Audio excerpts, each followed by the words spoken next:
There's no right or wrong way to grieve. This might sound like a cop-out, but it's really the truth. So many things influence our grieving and our ability to grieve. The way somebody dies, when they die, your relationship with that person, other things that are going on in your life at the time. The list is endless. Most of us will experience multiple bereavements during our lifetimes and won't even feel the same about each one of those. And all of the influencing factors around each bereavement will change how you're able to cope.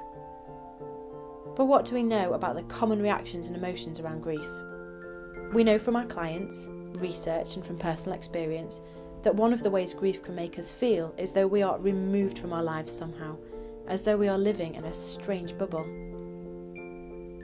It gives us a sense that our world has stopped. Everything feels strangely unreal, and what makes it worse is that everyone else's lives just carry on as normal. You can walk into anywhere and feel like you are moving at a slower pace than all the other people around you. This is often the sensation that happens in the early stages of grief, at the point when you haven't really processed what has happened, are perhaps still in shock, and are struggling to get your head around your bereavement and what the implications of that are for you and your life. Sometimes we just feel completely overwhelmed by the emotions that come with grieving. The pain of grief can be so strong that we feel it physically.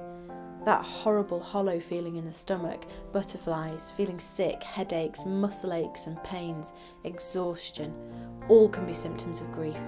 And the emotions that come with it, of anger, guilt, unbearable sadness, relief, fear, loneliness, can all add up to us feeling completely out of control. Many of the people we support tell us that they felt as though they were going mad.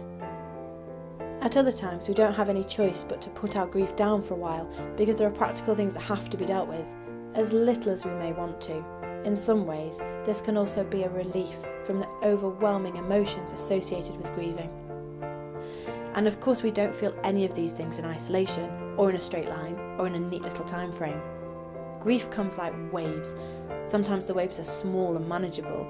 Sometimes you'll experience a period of calm, and then a huge wave comes along that knocks you right off your feet again.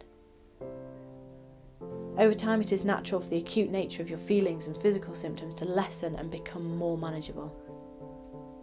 Hopefully, you will start to feel as though you are adapting to how your life has changed, and like you are able to re-engage with life again. You won't be the same person that you were before your bereavement. No one remains completely unaffected by grief, but you will eventually grow around your grief, and it will become an integral but manageable part of what makes you who you are. So when should you seek additional support? There are different reasons why people seek support from counselling, and each of them is perfectly valid. Perhaps you feel as though things are getting worse instead of improving over time. Maybe you need to talk to someone impartial from outside your family and friends, particularly if they have been impacted by the same grief as you and are coping in different ways. It could be that your current situation has brought up feelings of grief from your past and you realise that this hasn't yet been resolved.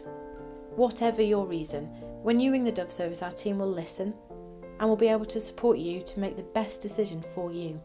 It is also important to note that if any of your physical symptoms persist, you should probably check in with your doctor, just to make sure that there is nothing else going on for you.